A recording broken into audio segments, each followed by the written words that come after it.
ভিডিওর শুরুতে আমরা যে ক্লিপটি দেখলাম, চলুন সেই ক্লিপটি এডিট করা যাক।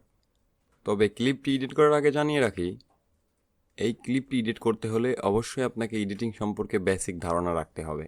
ওকে, এই ক্লিপটি আমি এডিট করব ক্যাপকাটের মাধ্যমে। চলুন ক্যাপকাট ওপেন করা যাক। আমি এই ক্লিপটি আগে এডিটিং করেছি, তো নতুন করে আমি আপনাদের আরেকটা নতুন ক্লিপ এডিট করে দেখাবো। সেক্ষেত্রে আমি ভিডিওর একটা পার্ট চয়েস করে নিচ্ছি। মনে করেন এই পার্টটার থেকে আমি একটা ঠিক আগের মতোই ভিডিও ক্রিয়েট করব। ওকে, এই পার্টটাতে লম্বা লাইনটা রেখে ফ্রি জুম অপশনে ক্লিক করে দিব। ক্লিক করার পরে ভিডিও লেয়ারের দিকে লক্ষ্য করলে দেখা যাবে এখানে একটি পিকচারের মতো শো হয়েছে। ওকে, এবার আমরা পিকচারটার উপর ক্লিক করে দিব।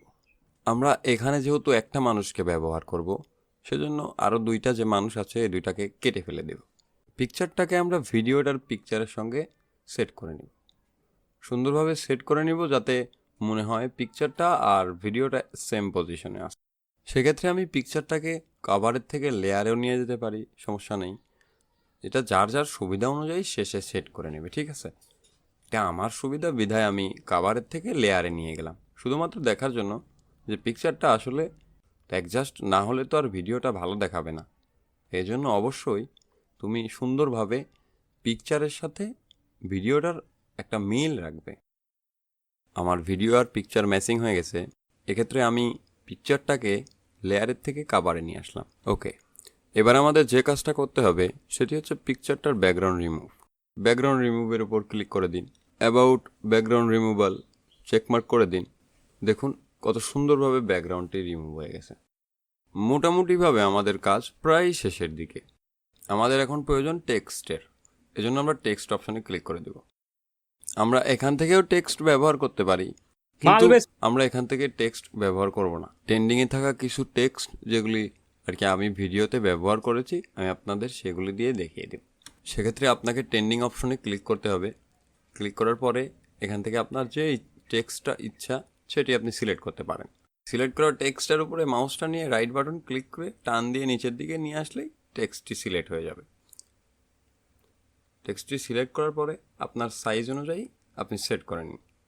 সেট করা সম্পূর্ণ হয়ে গেলে আপনি এখান থেকে আপনার যেটা ইচ্ছা লিখতে পারেন। চলুন আমরা কিছু লিখি। তো এখানে আমি এই ছেলেটির নাম ব্যবহার করছি, এই ছেলেটির নাম ইমন। তো চলুন আমরা ইমন টাইপ করি।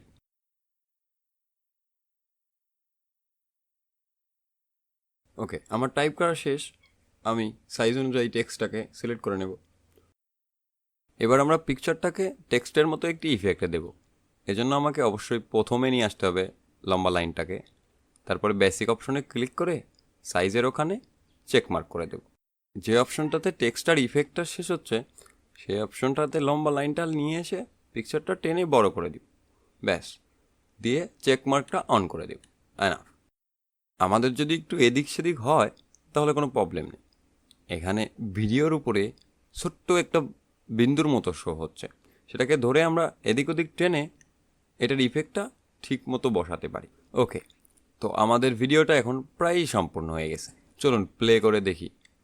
ও, আমাদের ভিডিওটি অলমোস্ট শেষের দিকে। আমরা বাড়তি ভিডিওর অংশটুকু কেটে দিব। এবারটাতে আমরা ভিডিওটা প্লে করে দেখি।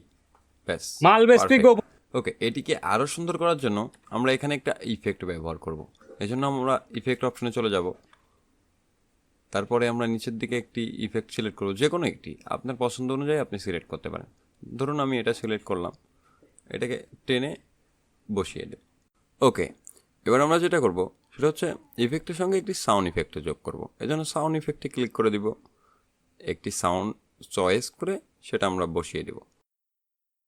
সাউন্ড বসিয়ে দিলাম, সাউন্ডের কাজ শেষ। এবার আমরা যেটা করব সেটা হচ্ছে একটি ব্যাকগ্রাউন্ড সাউন্ড ব্যবহার করব। এজন্য আমি আগের ভিডিও থেকে ব্যাকগ্রাউন্ডটা নিয়ে এসে এখানে ব্যবহার করে দেব। ওকে, ব্যবহার করা শেষ। এখন চলুন ভিডিওটা প্লে করে দেখা যাক।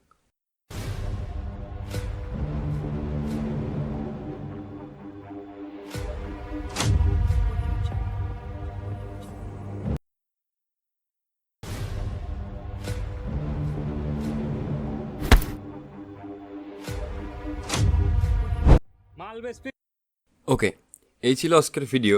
আশা করি বুঝতে পেরেছেন। এটা একটি শর্ট ফিল্ম ভিডিও। সো এই ভিডিওটি আমার অন্য একটি চ্যানেলে আপলোড করা আছে। চ্যানেলটির নাম টেডি স্কট। আমি ডিসক্রিপশনে লিঙ্ক দিয়ে দিব, তো অবশ্যই আপনারা এনজয় করে আসবেন। ধন্যবাদ সবাইকে।